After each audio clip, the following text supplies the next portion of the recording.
اهدنا الصراط المستقيم. Bismillahirrahmanirrahim. Assalamualaikum warahmatullahi wabarakatuh.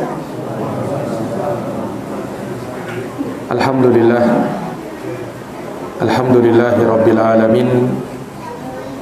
Wa bihi nasta'inu ala umuri dunya waddin. Asyhadu an la ilaha illallah wahdahu la syarikalah, ilahul awwalina wal akhirin. Wa asyhadu anna Muhammadan abduhu wa rasuluhu shadiqul amin.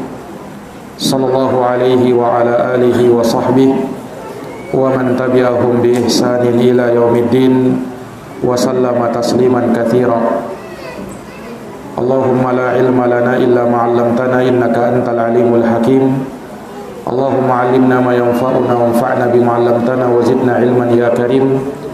Rabbi shrah li sadri wa yassir li amri wahlul 'uqdatan min lisani yafqahu qawli, amma ba'd. Ikhwani fid din wa akhwati fillah, azani Allah wa iyyakum. Alhamdulillah, pada malam hari ini kembali dengan taufik dari Allah Subhanahu wa taala kita dapat melanjutkan kembali pembahasan dari Kitabut Tauhid alladzi huwa haqqullahi 'alal 'abid, karya Syekhul Islam Al-Imamul Mujaddid Muhammad bin Abdul Wahhab An-Najdi rahimahullahu taala.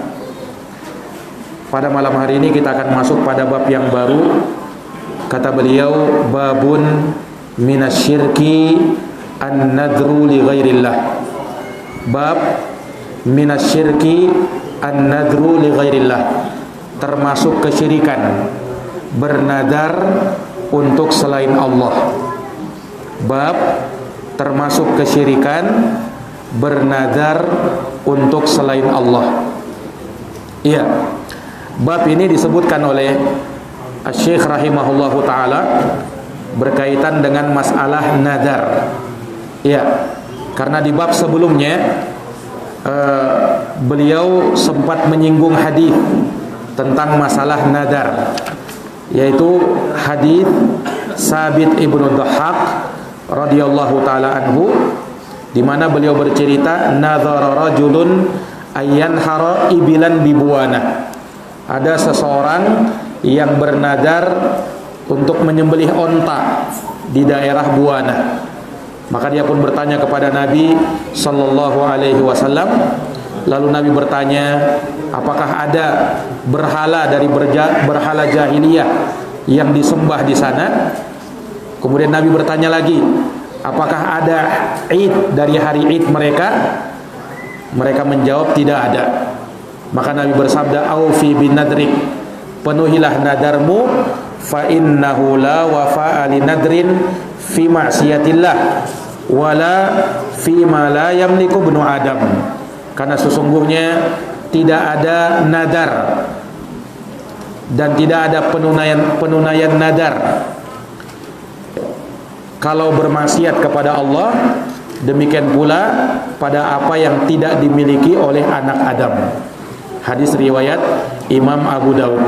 Nah, karena beliau telah menyinggung permasalahan tentang nadar di bab sebelumnya, maka beliau rahimahullahu taala ya di dalam bab ini menyebutkan tentang syirik bernadar untuk selain Allah, termasuk syirik bernadar untuk selain Allah Subhanahu wa taala. Iya. Maka di dalam bab ini beliau akan menyebutkan dalil-dalil tentang hal ini, tentang nadar yang syirik, ya. Dan beliau di dalam bab ini menyebutkan 2 ayat dan 1 hadis. Nah, yang menjadi dalil tentang permasalahan nadar. Nah, apa itu nadar? Telah kita sebutkan bahwa nadar itu artinya ilzamul mukallaf nafsahu ma lam yujib atau ma lam yajib alaihi syar'an ta'ziman lil manduri lahu. Ya. Nadar adalah ilzamul mukallaf nafsahu, seseorang yang mewajibkan dirinya ma lam yajib alaihi syar'an, apa yang secara hukum syariat tidak wajib pada dirinya, tapi menjadi wajib karena dia telah mewajibkan hal tersebut terhadap dirinya. Dan juga hal tersebut sebagai bentuk pengagungan kepada zat yang dia bernadar karenanya. Iya, zat yang dia bernadar karenanya. Nah, maka ini yang disebut dengan nadar. Jadi nadar itu intinya mewajibkan kepada diri apa yang asalnya tidak wajib. Apa yang asalnya tidak wajib. Nah, di sana dibahas oleh para ulama bagaimana kalau ada seseorang misalnya bernadar untuk sesuatu yang wajib. Misalnya dia berkata, lillahi alayya an asuma syahr Ramadan. Karena Allah aku bernadar, wajib atas diriku untuk puasa di bulan Ramadan. Kita tahu bahwa puasa Ramadan adalah wajib. Dia bernadar untuk amalan yang wajib. Apa hukumnya, sah? Nah, ini ikhtilaf para ulama. Sebagian ulama menganggapnya sah dan sebagian lain menganggapnya tidak sah. Kenapa? Ya karena asalnya nadar itu mewajibkan sesuatu yang asalnya tidak wajib. Kalau asalnya wajib, ya maka itu bukan nadar lagi. Nah, namun sebagian ulama ada yang mengatakan kewajibannya dari dua arah. Wajib dari sisi syariat dan wajib karena nadarnya. Nah, ini ikhwani fiddin azani Allahu wa iyyakum. Dan kalau dia berkata, ya misalnya dia berkata, ya lillahi alayya an a'taqifa fil masjid fi syahri Ramadan. Wajib bagiku untuk beriktikaf nanti di bulan Ramadan. Saya bernadar untuk itu. Maka sah nadarnya. Karena iktikaf hukumnya adalah sunnah. Iya. Tetapi ketika dia bernadar, maka iktikaf itu menjadi wajib atas dirinya. Dengan apa? Dengan adanya nadar. Jadi nadar itu mewajibkan sesuatu, ya, pada apa yang asalnya tidak wajib hukumnya. Menjadi wajib ketika dia bernadar. Nah, ini para hadirin yang dirahmati dan dimuliakan oleh Allah Subhanahu wa taala. Para ulama menyebutkan bahwa nadar itu ibadah. Nadar itu apa? Ibadah. Maka memalingkannya kepada selain Allah hukumnya adalah syirik akbar. Hukumnya adalah syirik besar. Para ulama dari kalangan fuqaha mengatakan khamsatun li ghairillahi syirkun.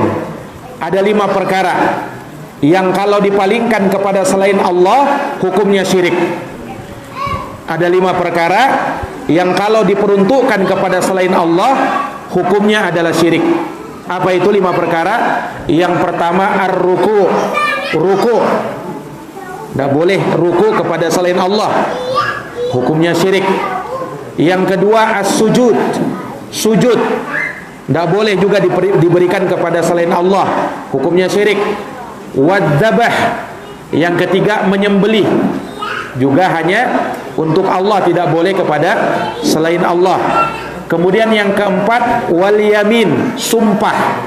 Kalau bersumpah hanya dengan nama Allah. Siapa yang bersumpah dengan nama selain Allah, maka dia telah berbuat kesyirikan. Iya. Dan yang kelima adalah an-nadar, yaitu bernadar. Nah, maka ini 5 perkara yang kalau diperuntukkan kepada selain Allah adalah syirik. Termasuk diantaranya adalah nadar. Nah, dan dihukumi syirik akbar. Kenapa? Karena dhabitnya syirik akbar itu, kata para ulama, ya, syirik akbar itu ayyasrifal abdu naw'an min anwa'il ibadati li ghairillah. Seorang hamba memalingkan satu jenis dari jenis-jenis ibadah kepada selain Allah, maka hukumnya syirik. Nadar adalah ibadah. Ketika dipalingkan kepada selain Allah, maka hukumnya adalah syirik. Nah, ini para hadirin yang dirahmati dan dimuliakan oleh Allah Subhanahu wa taala. Ya. Misalnya dia bernadar untuk orang. Dia bilang li fulanin alayya nadar. Saya bernadar ya karena si fulan. Nah, ini hukumnya syirik. Atau dia bilang li hadal qabar alayya nadar. Untuk kuburan ini aku bernadar. Hukumnya syirik. Atau dengan berkata li Jibril alayya nadar. Aku bernadar untuk malaikat Jibril. Hukumnya syirik. Kalau mau bernadar apa? Lillah. Karena Allah aku bernadar. Nah, ini para hadirin yang dirahmati dan dimuliakan oleh Allah Subhanahu wa taala. Iya. Maka ini nadar. Dan sebagaimana di sana ada nadar ibadah dan ada nadar kesyirikan. Jadi kalau nadar ibadah diperuntukkan kepada Allah. Kalau nadar syirik untuk selain Allah. Dan di sana ada nadar maksiat. Di sana ada nadar maksiat. Apa bedanya antara nadar maksiat dengan nadar ibadah? Kata para ulama, kalau nadar apa bedanya antara nadar maksiat dengan nadar syirik? Kan sama-sama dilarang. Tapi apa bedanya? Kata para ulama, kalau nadar syirik ya, maka itu nadar yang diperuntukkan kepada selain Allah, bukan karena Allah. Beda kalau nadar maksiat. Kalau nadar maksiat itu karena Allah.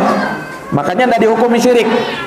Dia bernadar karena Allah, tapi untuk melakukan maksiat. Ya, tapi untuk melakukan maksiat. Misalnya dia bilang, lillahi alayya nadarun an asriqa. Karena Allah saya bernadar untuk mencuri. Nah, mencuri hukumnya maksiat. Nah, maka nadarnya adalah nadar maksiat. Tetapi tidak dikatakan syirik. Kenapa? Karena dia niatnya karena Allah. Ini misalnya kalau ada orang yang bernadar seperti itu. Nah, ini para hadirin yang dirahmati dan dimuliakan oleh Allah Subhanahu wa taala. Iya. Dan para ulama juga membedakan ya antara nadar maksiat dengan nadar kesyirikan. Ya, kata mereka, kalau nadar maksiat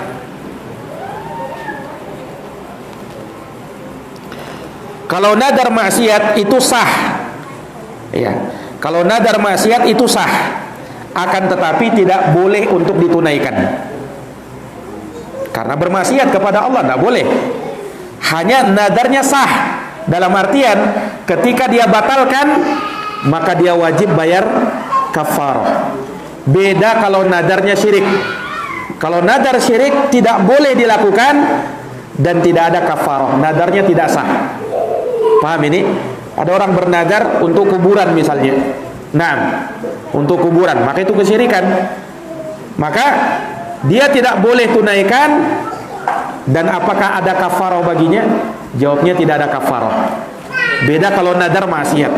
Kalau nadar maksiat ada kafarahnya dan dia wajib untuk membatalkan. Dia wajib untuk apa? Untuk membatalkan. Nah, ini para hadirin yang dirahmati dan dimuliakan oleh Allah Subhanahu wa taala. Nah, ada nadar yang sifatnya ibadah. Kalau sifatnya ibadah wajib ditunaikan. Kapan dia batalkan? Maka wajib dia bayar kafarah. Wajib dia bayar apa? Dia bayar kafarah. Nah, ini para hadirin yang dirahmati dan dimuliakan oleh Allah Subhanahu wa taala. Iya. Maka ini dari apa yang disebutkan oleh para ulama. Nah, telah kita sebutkan bahwa barang siapa yang membatalkan nadarnya, dia wajib bayar kafarah, ya kan? Baik itu nadar karena Allah, yakni nadar yang sifatnya ibadah, atau nadar maksiat. Kalau kau batalkan, maka wajib bayar apa? Wajib bayar kafarah. Kafarahnya apa? Rasulullah bersabda tentang kafarah nadar dalam hadis riwayat Muslim dari sahabat Uqbah bin Amir, kafaratun nadar kafaratul yamin. Kafarah nadar itu sama dengan kafarah sumpah. Ya, kafarah sumpah Itu disebut dalam surat Al-Maidah ayat 89. Allah menyatakan, la yu'akhidukumullahu billaghwi fi aymanikum. Allah tidak menghukum kalian karena sumpah-sumpah kalian yang tidak disengaja. Walakin yu'akhidukum bima aqadtumul aiman. Tetapi Allah menghukum kalian dengan sumpah-sumpah yang kalian sengaja melakukannya. Jadi kalau sumpah disengaja lalu dibatalkan, maka ada kafarahnya. Apa kafarahnya? Fakafaratuhu, kafarahnya adalah it'amu asyrati masakin, beri makan 10 orang miskin. Ini kafarahnya. Min awsati ma tut'imuna ahlikum, yaitu dari makanan yang biasa kau berikan kepada keluargamu. Au kiswatuhum, atau memberi pakaian kepada mereka, ya, memberi pakaian 10 orang miskin. Au tahriru raqabah, atau membebaskan budak. Nah, ini para hadirin yang dirahmati dan dimuliakan oleh Allah. Jadi ini pilihannya. Ya, kalau sekarang sudah tidak ada budak, berarti apa? Memberi makan 10 orang miskin atau memberi pakaian kepada 10 orang miskin. Kemudian kata Nabi, kemudian kata Allah, faman lam yajid, siapa yang tidak mampu untuk menunaikan kafarah tadi, membayar atau memberi makan 10 orang miskin atau memberi pakaian 10 orang miskin, kalau dia tidak mampu, fasyamu salasati ayyam, baru berpuasa 3 hari berturut-turut. Nah, jadi sifatnya apa? Tidak boleh pilihan. Kalau mampu memberi makan, beri makan dulu. Ya, kalau mampu memberi pakaian, beri pakaian dulu. Kalau tidak mampu dua-duanya itu, baru puasa 3 hari. Nah, ini sumpahnya. Kata Allah Subhanahu wa taala, ya, dzalika kafaratu aimanikum idza halaftum. Itulah kafarah sumpah-sumpah kalian kalau kalian bersumpah. Ini kalau kalian batalkan sumpahnya, kafarahnya itu. Makanya hati-hati kalau bersumpah. Orang sudah bersumpah lalu batalkan sumpahnya, wajib dia bayar kafarah dengan ketentuan yang tadi kita sebutkan. Lalu Allah berfirman, wahfadu aimanakum, jagalah sumpah-sumpah kalian, kadzalika yubayyinullahu lakum ayatihi la'allakum tashkurun. Demikianlah Allah telah jelaskan kepada kalian ayat-ayatnya agar kalian bersyukur. Iya, maka kafarah nadar itu sama dengan kafarah sumpah. Nah, ini para hadirin yang dirahmati dan dimuliakan oleh Allah Subhanahu wa taala. Iya. Maka para ulama menerangkan di sana ada nadar yang merupakan kesyirikan kepada Allah Subhanahu wa taala. Dan ini yang diingatkan di dalam bab ini. Nah, seperti yang dilakukan oleh sebagian orang, dia bernadar untuk kuburan, waliyadzubillah. Yani dari kuburan-kuburan yang dikeramatkan misalnya. Nah, di mana dia bernadar, kalau nanti saya sudah sukses, maka saya akan datang ke kuburan si fulan.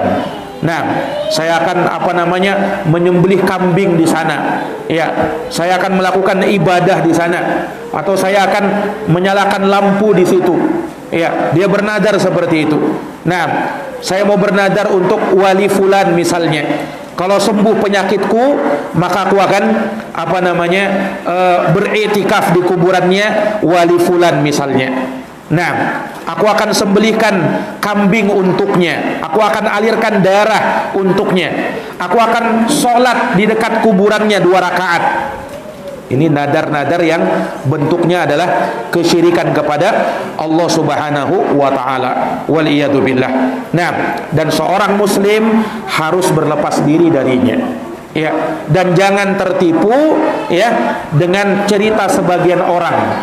Terkadang ya laris kesyirikan kepada Allah. Kenapa? Dikarenakan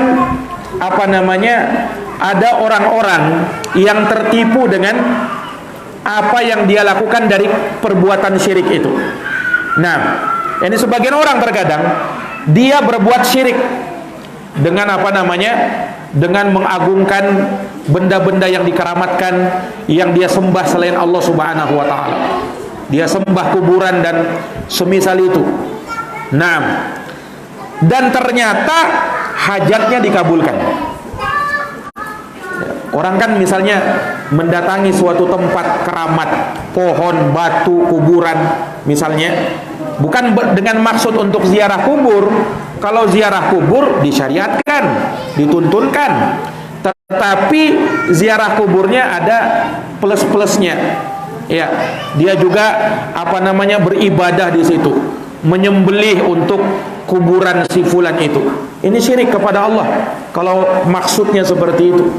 Nah, bukan hanya sekedar ziarah kubur. Kita ziarah kubur itu untuk apa? Untuk mendoakan orang yang mati. Bukan kita berdoa kepada orang mati. Nah, itulah fungsi ziarah kubur. Makanya ketika kita ziarah kubur ada doanya. Assalamualaikum ahlad diyar minal muslimina wal muslimat wa inna insyaallah bikum lahiqun as'alullaha walakumul afiyah minal adab. Itu kan doanya. Artinya kita mendoakan untuk penghuni kubur. Bukan sebaliknya, kita berdoa kepada penghuni kubur. Mereka lah yang butuh didoakan. Nah, ini para jamaah yang dirahmati dan dimuliakan oleh Allah. Tapi sebagian orang tertipu. Ya, ketika misalnya dia datang ke tempat-tempat keramat, ya, ke tempat-tempat yang dia agungkan, ternyata hajatnya dikabulkan. Dia minta jodoh, ya, pas pergi ke sana ternyata langsung dapat jodoh. Dia minta rezeki, dia minta pekerjaan, pas datang ke tempat keramat itu langsung dikabulkan. Hati-hati, ini makar. Ya, ini istidraj terkadang dari Allah Subhanahu wa taala. Sanastadrijuhum min haitsu la ya'lamun, kata Allah. Kami akan istidraj mereka. Istidraj itu adalah seseorang dibiarkan berada di atas kesesatan, ya.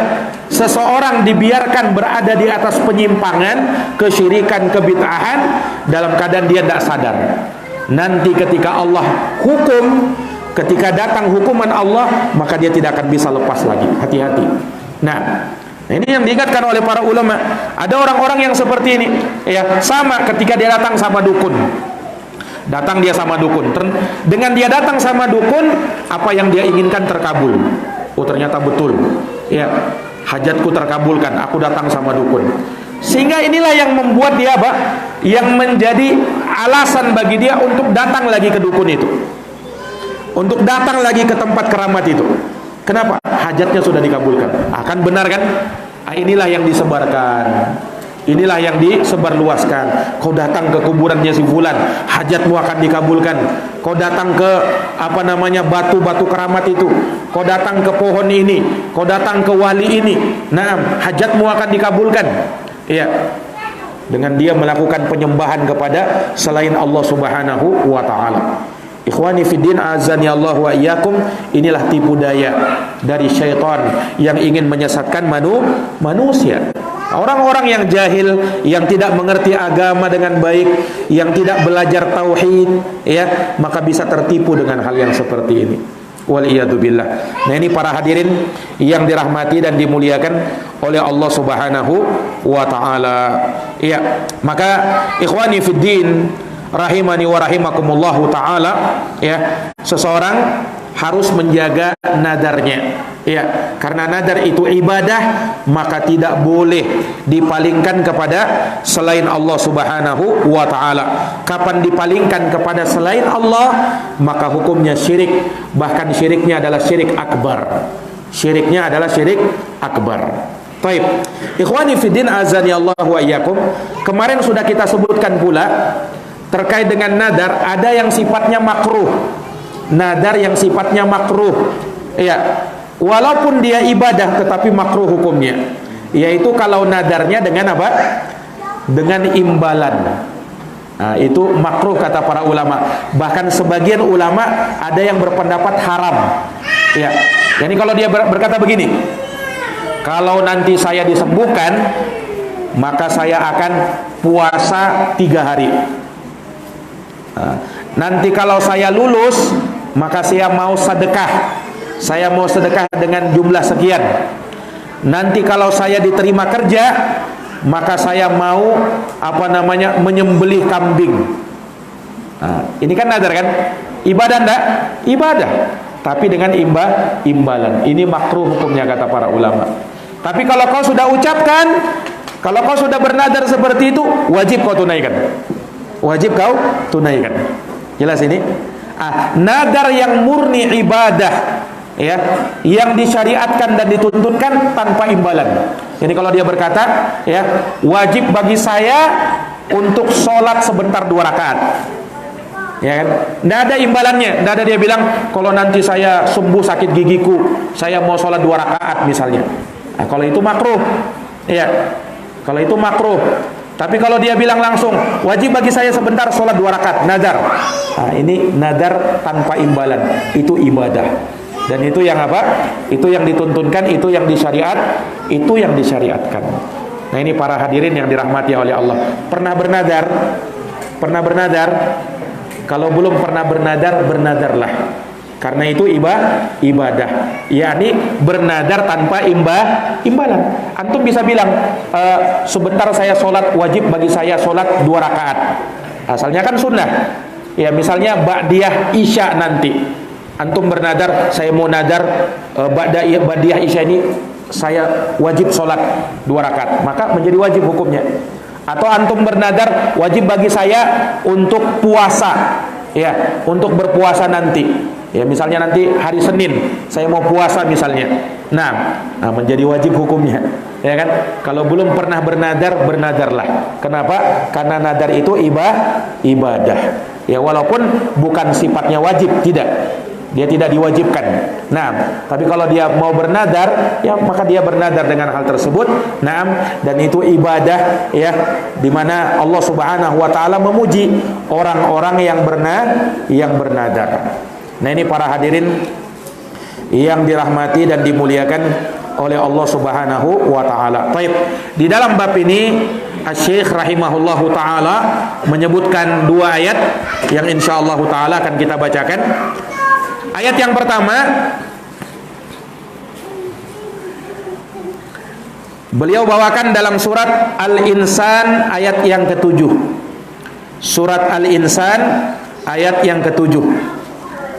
Kata beliau, wa qaulullahi ta'ala, dan firman Allah ta'ala, yufuna bin nadri, mereka menunaikan nadar.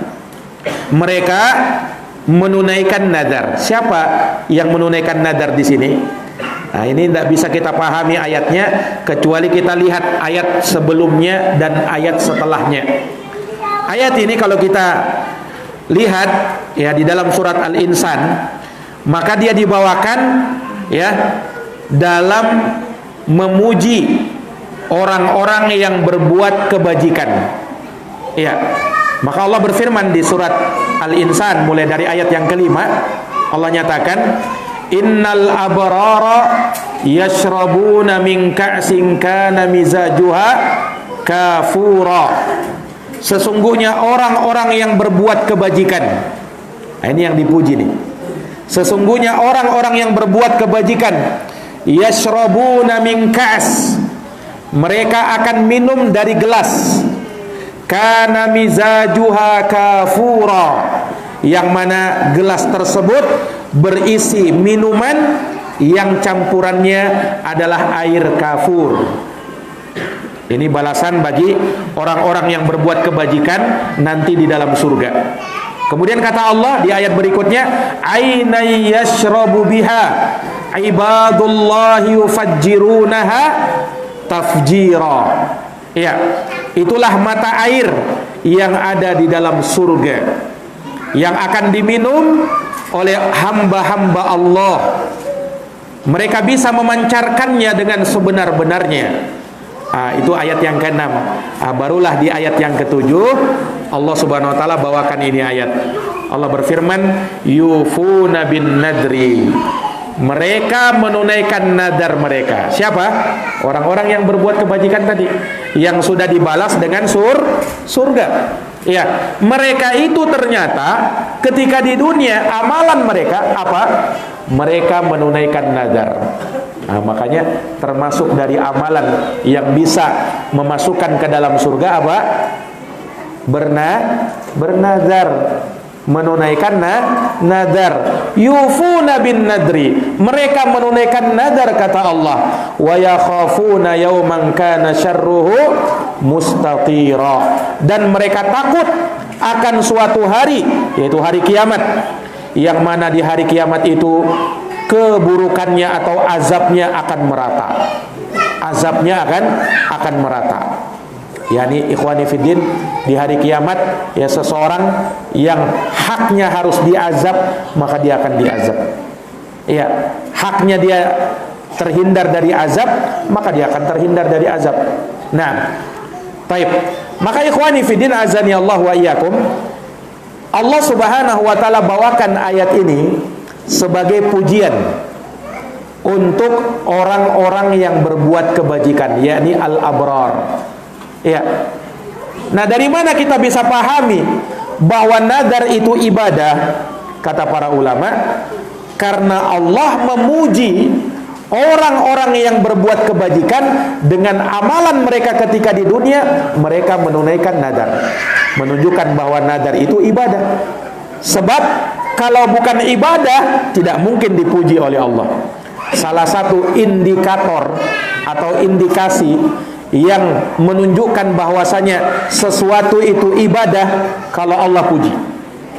Nah, jadi kalau ada sesuatu yang dipuji, maka itu pasti ibadah. Kalau ada sesuatu yang dipuji, maka itu pasti apa? Pasti itu ibadah. Sebab tidaklah Allah puji kecuali kebaikan, dan kebaikan itu bernilai ibadah. Nah, ini para hadirin yang dirahmati dan dimuliakan oleh Allah Subhanahu wa taala. Apalagi inilah amalan yang menyebabkan dia masuk ke dalam surga. Ya, yang menyebabkan dia masuk ke dalam surga. Sementara orang masuk surga karena atau dengan sebab amalannya, ya kan? Maksudnya apa? Amalan itu yang bisa mendatangkan rahmat Allah, yang bisa memasukkan kita ke dalam surga. Nah, makanya Allah berfirman, wa tilkal jannatul lati uristumuha bima kuntum ta'malun. Itulah surga yang telah diwariskan kepada kalian dengan sebab amalan-amalan yang kalian lakukan. Nah, ini para jamaah yang dirahmati dan dimuliakan oleh Allah Subhanahu wa taala. Ya, maka kita dapati ya bahwasanya nadar itu ibadah karena dipuji oleh Allah dalam ayat ini, dan tidaklah dia dipuji kecuali dia adalah ibadah. Ya. Demikian pula ikhwani fiddin, ibadah itu kita bisa tahu kalau dia diperintah oleh Allah. Kalau diperintah berarti itu ibadah, dan nadar itu diperintah.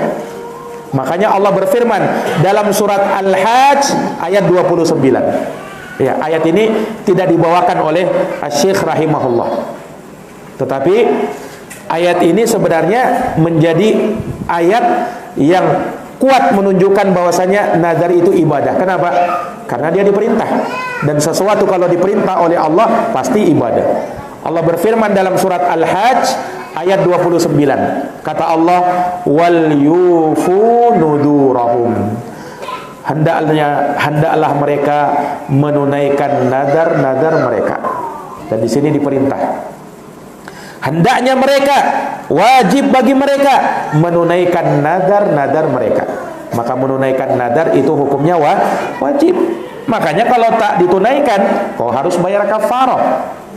Kau harus bayar kafar. Nah, ini para hadirin yang dirahmati dan dimuliakan oleh Allah. Nah, karena dia diperintah, maka menunjukkan bahwasanya nadar itu adalah ibadah. Nadar itu adalah ibadah. Nah, kalau dia ibadah, maka kita sudah dapat poinnya. Ibadah jikalau diberikan kepada selain Allah, maka hukumnya syirik. Ibadah kalau diberikan kepada selain Allah, maka hukumnya syirik. Maka dengan inilah beliau membawakan ayat ini dalam bab minasyirki an-nadru li ghairillah. Bab termasuk syirik bernadar untuk selain Allah Subhanahu wa taala. Baik. Ikhwani fid din, azani Allah wa iyyakum. Kemudian ayat yang kedua yang beliau bawakan di dalam bab ini, wa qauluhu, dan firman Allah taala. Ini dalam surat Al-Baqarah ayat 270. Surat apa? Al-Baqarah ayat 270. Allah berfirman, "Wa ma anfaqtum min nafaqatin aw nadartum min nadrin fa innallaha ya'lamuh." Wa ma anfaqtum min nafaqah, apapun yang kalian infakkan dari nafkah-nafkah kalian, apapun yang kalian infakkan, kalian nafkahkan di jalan Allah, ataukah yang kalian nadar, yang kalian bernadar dengan suatu nadar, fa innallaha ya'lamu, maka sesungguhnya Allah mengetahuinya. Maka sesungguhnya Allah mengetahuinya. Nah, dari mana kita bisa tahu bahwa nadar itu ibadah? Dari ayat ini Allah menyebutkan ya, bahwa apapun yang kalian infakkan, apapun yang kalian nadarkan, maka Allah tahu. Maka firman Allah, fa innallaha ya'lamu, sesungguhnya Allah itu tahu. Digantungkannya sesuatu dengan ilmunya Allah, Allah tahu. Ini dalil bahwasanya ada konsekuensi balasan terhadap ilmunya Allah. Ya kan? Yani ketika Allah katakan, kalau kalian berinfak, kalau kalian bernadar, Allah itu tahu. Berarti apa? Bukan sekadar Allah tahu, Allah tahu dan nanti Allah balas. Ini maksudnya para hadirin yang dirahmati dan dimuliakan oleh Allah. Jadi al-ilmu yastalzimus sawab. Ilmunya Allah mengharuskan adanya pahala. Dan setiap amalan, ya, setiap perbuatan yang mendatangkan pahala itu ibadah. Maka nadar itu ibadah. Dan kalau dia ibadah dipalingkan kepada selain Allah, hukumnya syirik. Nah, di sini kita dapat lagi poinnya. Ini para jamaah yang dirahmati dan dimuliakan oleh Allah Subhanahu wa taala. Iya. Jelas ini? Jadi ilmunya Allah mengharuskan adanya pahala, dan pahala itulah, ya, pahala kalau dikatakan sesuatu itu berpahala pasti ibadah. Ya kan? Sama kaitannya dengan hal ini ucapan kita kalau kita sholat. Pada saat kita mau i'tidal, kita berucap apa? Pada saat mau i'tidal, Sami Allahu liman hamidah. Apa artinya sami Allahu liman hamidah? Sami Allahu, Allah maha mendengar, liman hamidah, bagi siapa yang memujinya. Maka kita memuji Allah kan? Apa kita ucapkan setelah itu? Rabbana walakal hamdu. Wahai Tuhan kami, bagimulah segala pujian. Baik, pertanyaannya, untuk apa kita mengucapkan sami Allahu liman hamidah? Allah maha mendengar apa? Sami Allahu liman hamidah. Allah maha mendengar untuk siapa, kepada siapa yang memujinya. Untuk apa kita ucapkan itu? Apa makna dari ucapan kita itu? Allah mendengar terhadap siapa yang memujinya. Betul kan Allah mendengar kan? Terus kalau Allah dengar kenapa? Kalau Allah dengar kenapa? Berarti Allah akan beri pahala. Itu maksudnya. Ketika kita katakan sami Allahu liman hamidah, Allah maha mendengar, ya, Allah maha mendengar siapa yang memujinya, berarti Allah nanti akan beri pahala. Sama kalau kita katakan Allah itu maha mendengarkan doa-doa kita, kan ada maksud dari ucapan itu kan. Kalau Allah dengar, berarti nanti Allah ada konsekuensi di belakang itu. Sama dengan ini, ketika dikatakan bahwasanya Allah tahu infakmu, Allah tahu nadarmu, berarti apa? Nanti Allah balas, nanti Allah beri pahala. Dan kalau diberi pahala berarti dia ibadah. Dan kalau dia ibadah tidak boleh diberikan kepada selain Allah Subhanahu wa taala. Jelas ini? Nah, kemudian Allah gandengkan antara ibadah nazar dengan apa? Infak. Infak kan ibadah, digandengkan dengan nazar, berarti nazar juga ibadah. Nah, ini para jamaah yang dirahmati dan dimuliakan oleh Allah Subhanahu wa taala. Ya, maka dengan kita bernazar, Allah Subhanahu wa taala akan berikan apa? Pahala kepada kita. Maka bernadar karena Allah Subhanahu wa taala dan tunaikan nadarmu, insya Allah kamu dapat pahala. Tapi awas, jangan bernadar yang berat-berat. Ya, misalnya dia bilang saya mau nadar nanti mau infak 1 miliar misalnya. Oh, berat itu. Nah, jangan yang berat-berat. Ya, bernadar dengan sesuatu yang ringan misalnya. Saya bernadar nanti mau nyumbang 50.000 misalnya. Nah, ini kan masih bisa. Nah, dia bernadar seperti itu. Nah, ini ikhwani fiddin, a'azani Allahu wa iyyakum. Baik. Maka ini 2 ayat yang beliau sebutkan, dan insyaallah taala hadis yang akan beliau bawakan pada bab ini akan kita bacakan di kesempatan yang akan datang biidznillah taala. Wallahu taala a'lamu bissawab. Kita akhiri dan kita tutup dengan doa kafaratul majlis.